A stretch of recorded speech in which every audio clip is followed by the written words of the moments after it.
First ஆஃப்லாம் வந்து இப்போ எல்லாரும் சொன்னாங்க படத்தில் ரிவ்யூ நம்ம விஜயன் சாரி நம்ம மாண்புமிகு தமிழக முதலமைச்சர் விஜய் அண்ணனோட சாயல் இருந்தது அப்படின்ட்டு.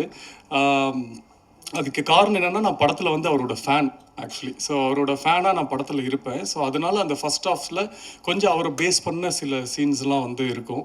அவர் மாதிரியே கொஞ்சம் பாடி லாங்குவேஜ் பண்ணுறது, அவர் மாதிரி டைலாக் பேசுகிறது அதெல்லாம் இருக்கும். பட் செகண்ட் ஹாஃபில் கதைக்குள்ளே போகிற மாதிரி ஒரு இம்பேக்டாக இருக்கிற மாதிரி ஒரு ஸ்க்ரீன் பிளே இருக்கும். பட் இது செகண்ட் ஹாஃபே ஒரு பெரிய ஒரு சேலஞ்சிங், ஒரு ஃபஸ்ட்டு டைரக்டருக்கு ஒரு பெரிய சேலஞ்சிங் ஸ்கிரிப்ட் தான். ஏன்னா இது வந்து லைக் ஒரு எக்ஸ்பெரிமெண்ட் மாதிரி தான்.